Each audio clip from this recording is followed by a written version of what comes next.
hair cutting, I'm really good at. I really understand it and I see it really well, but it's not because I was just born to cut hair. I messed a lot up. Now, I remember the very first woman's haircut at a JCPenney salon. My first year of cutting hair was at a JCPenney salon in Slidell, Louisiana. And I remember I was so proud of this lady's haircut. I cut her hair, probably a lot of layers too, but it was above the shoulders. And I remember, and this is like 30 something years ago, but this is the kind of stuff that sits with you when you mess up. And I remember saying, "What do you think?" And she goes, "Well, I'm gonna have to go home and put a wig on now." Oh, and you were so proud of that haircut. I didn't even know what to think after that. I mean, I didn't cry, but I wanted to. I was so like, wait, what? I thought it looked pretty good, but God, I guess it only really matters what she thinks, really, because she walks to the front. I'm pretty sure she paid because I wasn't smart enough then to offer anything like, I don't know. I didn't even do extensions. I couldn't even make her hair longer any kind of way. It was like my first year. I didn't get into extensions for about 6-8 months into that first year doing hair. So that first few months, I was just like, sorry.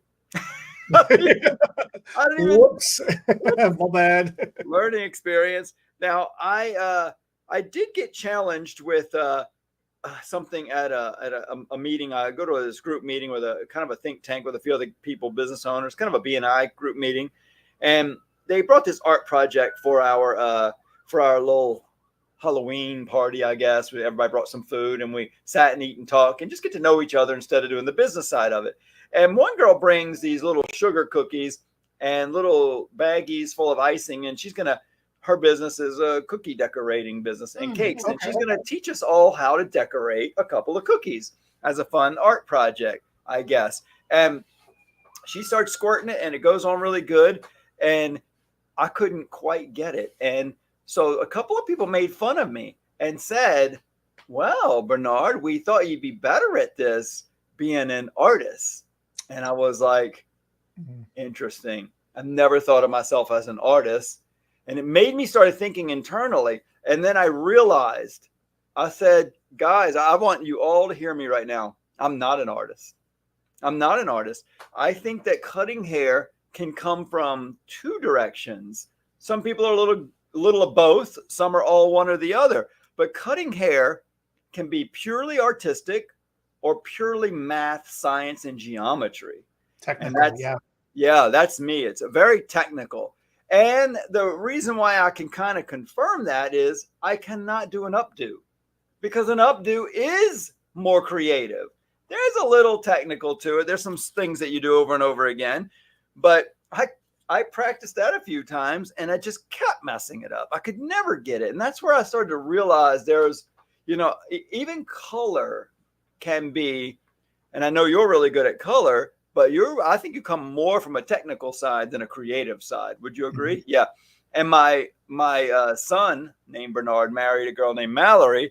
And I just remember talking to her one time and I said, "Man, I watch you and you never write down formulas." And she goes, no, because I never do it the same way twice. And it always never writes it down. No, it always comes out great. Very creative. Yeah. And to me, I looked at it as very unorganized because to me, I'm thinking you got to have a roadmap and it's got to be exactly the same. Even my highlights, I could part off and I'd find the exact same sections and I could highlight just the roots of the pieces I did before because I had a pattern. And so to me, not messing up comes out of pattern. To some people, it's somewhere in that creative mind that I cannot even understand or explain or even help somebody with. I just know that some people do everything out of a creative mindset and some do it more technical, and some probably can blend the two.